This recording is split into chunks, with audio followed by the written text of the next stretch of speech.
अस्सलाम वालेकुम। मैं आपको अपने यूट्यूब चैनल पर खुशामदीद कहता हूँ। आप देख रहे हैं अकरम टीवी 9। मैं हूँ मोहम्मद अकरम। आज की अपडेट 81 कतर वेब पोर्टल पर जो मुख्तलिफ पैगाम शो हो रहे हैं इससे मुतालिक है। जो सबसे अहम पैगाम शो हो रहा है, आप जब भी चेक करते हैं कोई बंदा शनाख्ती कार्ड कि आपका डायनामिक रजिस्ट्री में इंदराज हो चुका है, इस पैगाम के दो मतलब होते हैं।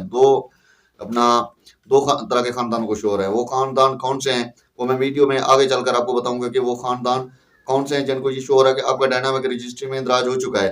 अगर किसी भी शनाख्ती कार्ड पर ये शो होता है कि आपका डायनामिक रजिस्ट्री में इंदराज हो चुका है तो उनको क्या करना चाहिए। और काफी सारे शनाख्ती कार्ड और काफी सारे ऐसे लोगों को मुख्तलिफ पैगाम शो रखा। कुछ को ये भी शो हो रहा है कि आप कफालत प्रोग्राम के लिए अहल हैं, अपनी अपना 10,500 की रकम जो है ना करीबी अपना BSP दफ्तर से वसूल कर सकते हैं। और कुछ को ये भी मसूल है कि आपका डायनामिक रजिस्ट्री में इंदराज हो चुका है, अहलियत के बारे में आपको बहुत जल्द आगाह किया जाएगा। इस पैगाम का क्या मतलब है और ऐसे खानदानों को भी क्या करना चाहिए, इस बारे में आज की वीडियो में तफसील से बात होगी। इससे पहले कि हम अपने आज के टॉपिक की जाने बढ़ें, हमारी आपसे छोटी सी रिक्वेस्ट होती है, अगर आप हमारे चैनल पर नए हैं तो चैनल को सब्सक्राइब कर दें, घंटी के निशान को दबाकर ऑल पर सेलेक्ट कर लें ताकि बेनजीर इनकम सपोर्ट प्रोग्राम या इमदादी रकम से मुतालिक कोई भी अपडेट आए तो सबसे पहले आपको मिल सके। लाइक भी कर दें। अगर आपके जहन में कोई सवाल है तो कमेंट बॉक्स में वो भी पूछ सकते हैं। आप टाइम ज़ाया किए बगैर पढ़ते हैं वीडियो के टॉपिक की जानिब।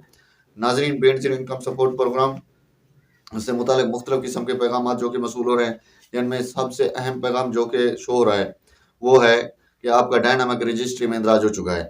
अगर ऐसा पैगाम आपको मसूल होता है तो आप को ऐसा पैगाम जो है दो तरह के खानदानों को मसूल हो रहा है। तो वो खानदान कौन से हैं ये जानना आपके लिए बहुत ज़रूरी है। सबसे पहले नंबर पर वो लोग हैं जिनको ये पैगाम शो हो रहा है जिनके कार्ड ब्लॉक हैं किसी वजह से। अगर उनको पैसे मिल रहे थे, अब किसी वजह से ब्लॉक हो गए थे, लेकिन उन्होंने दोबारा अपना डायनामिक रजिस्ट्री भी सर्वे भी कराया था। सर्वे कराने के बाद उनको दोबारा अहलियत का जो है ना ऑप्शन शो हो रहा था कि कुछ अर्सा पहले आप जैसे ही वेब पोर्टल अपडेट नहीं होता उनको ये ऑप्शन शो हो रहा था कि आपका आप अपना कफालत प्रोग्राम के लिए आए, लेकिन उनकी पेमेंट अभी तक नहीं मिली। लेकिन वो किसी वजह से अपना कार्ड बुला के या उन्होंने बैरून मुल्क सफर किया था या उनकी असासे वगैरह ज्यादा हो गए थे, ये हो रहा है।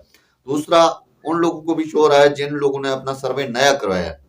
जैसे उन्होंने सर्वे नया कराया कुछ अर्सा उनको जांच पड़ताल में शो हो रहा था, जांच पड़ताल के बाद जैसे वेब अपडेट होता है उनको भी यही शो हो रहा है कि आपका डायनामिक रजिस्ट्री में इंदराज हो चुका है। लेकिन ऐसे लोगों को इंतजार करना चाहिए। लेकिन कुछ अर्से के बाद जैसे ही अगर वो अहलियत पर पूरे उतरेंगे तो उनको अहलियत का मैसेज आ जाएगा। ऐसे लोगों को पूरा उतरना चाहिए कि आपका जो लोग जिन लोगों ने अभी सर्वे कुछ माह हो गए सर्वे कराया है कि आपका डायनामिक रजिस्ट्री में अगर इस तरह को शो हो रहा है तो उनको कुछ अपना इंतजार करना होगा। बाकी बचते हैं कि वो लोग जिनको ये शो हो रहा है कि आपका डायनामिक रजिस्ट्री में इंदराज हो चुका है, अहलियत के बारे में आपको बहुत जल्द आगाह किया जाएगा। ऐसे लोग कोशिश करें कि अपना बेनजीर इनकम सपोर्ट प्रोग्राम की जो हेल्पलाइन नंबर है उस पर रब्ता करके अपनी पेमेंट वगैरह चेक कराएं। उसके बाद बेनजीर इनकम सपोर्ट प्रोग्राम के दफ्तर में जाकर अपनी पेमेंट वसूल करें अगर पेमेंट आई है। तकरीबन ऐसे लोगों की पेमेंट लग चुकी होगी जिनको अहलियत के बारे में मैसेज आ रहा है। अगर नाअहल होंगे तो वो भी उनको बेनजीर इनकम सपोर्ट प्रोग्राम की हेल्पलाइन से पता चल जाएगा। अगर अहल होंगे वो भी वहां से पता चल जाएगा आराम से। अपना हेल्पलाइन पर रब्ता जरूर करें या फिर डिवाइस पर अपना डिवाइस पर भी आप चेक करवा सकते हैं, अपना कैंप साइट से भी चेक करवा सकते हैं अपनी पेमेंट वगैरह। बाकी जो है ना फेज 2 की जो किस्त है तकरीबन दूसरा मरला लग चुका है, उसकी जो तफसीली वीडियो है तकरीबन इंशाल्लाह कल 7 से 8 बजे के दरमियान हम लगा देंगे। वो उसमें कौन से अजला शामिल होंगे वो भी आपको उस वीडियो में जरूर बताएंगे। ये थी हमारे पास एक ताज़ा अपडेट जो कि आपके साथ शेयर की। मिलते हैं नेक्स्ट वीडियो में। अल्लाह के बाद।